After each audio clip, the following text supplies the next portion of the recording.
می‌نمایند. охири ҳафтаи гузашта чемпионати ҷумҳурии тоҷикистон оид ба кикбоксинг баргузор гардид. мушоҳидаҳо нишон медиҳанд, ки аксар мусобиқаҳо дар кишвар дар сатҳи зарурӣ ташкил карда намешаванд ва нисбати тартибу низом ва меъёрҳои зарурии баргузории он масъулин бетаваҷҷӯҳӣ зоҳир менамоянд. ҳамкорамон Амонзода Мирхон дар макони баргузории мусобиқот қарор дошт ва роҷеъ ба ин масъала матлаби бештар дорад. рӯзҳои 27 ва 28 моҳи ноябр дар шаҳри Душанбе чемпионати ҷумҳурии Тоҷикистон оид ба кикбоксинг ВАКО баргузор гардид. ин мусобиқа бо ташаббуси Кумитаи кор бо ҷавонон ва варзиш, Федератсияи миллии теквандо ИТФ ва кикбоксинги кишвар роҳандозӣ шуд. дар рақобатҳо наздик ба 350 нафар варзишгар аз вилоятҳои Суғду Хатлон, шаҳру ноҳияҳои тобеи марказ ва шаҳри Душанбе ширкат варзиданд. озмоиҳҳо миёни духтарон ва писарон дар 4 синну сол баргузор гардид. من در مسابقه‌های بین‌المللی جمهوریوی اشتراک کرده صدای جای‌های نمایان گشتم. در سال 2019 در چمپیونات جهان اشتراک کرده صدای جای دوم گشتم. بعد از آن باز در مسابقه ازبکستان صدای جای اول گشتم. همین خیلی پای در پای مسابقه اشتراک کرده صدای جای‌های نمایان. این مسابقه کیکباکسی برگزار کرد که در اینجا هم صدای مدال طلا گشتم.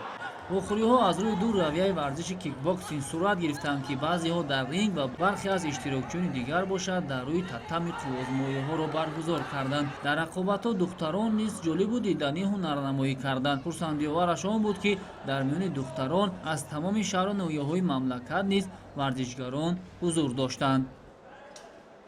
5 سال است که در نمود ورزش تکواندو و کیکباکسینگ مشق تمرین می‌نمایم و من در این مسابقه جمهوری اشتراک نموده جای اول را اشغال کردم. در من وزن 50 کیلو بودم، ولی برای آن که رقیب نبود در وزن 60 کیلو رقابت کردم و جای اول را اشغال نمودم.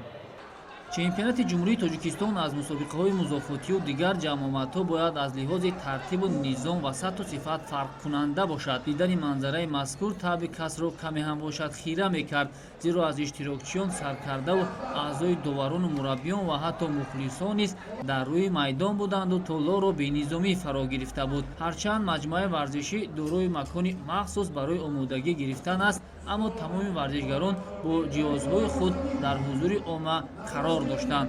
кӯшишҳо ва муроҷиати мо низ барои ба низом даровардани толлор кӯмак накард, зеро бесарусомонӣ ва гаштугузори беҳуддаи варзишгарону мухлисон манзараи бозорро мемонд.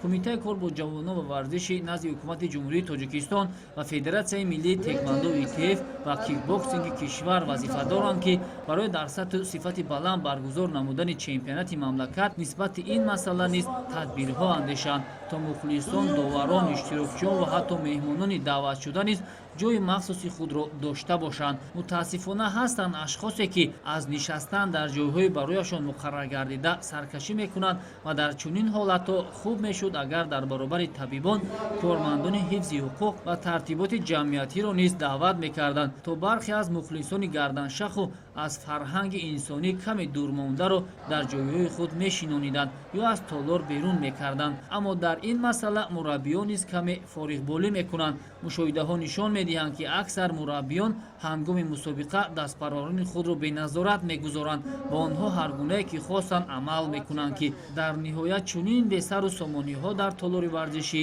сар мезанад. бо вуҷуди чунин мушкилиҳо мусобиқа бо тақдими медалу ифтихорнома ба ғолибону ҷоизадорон ба анҷом расид.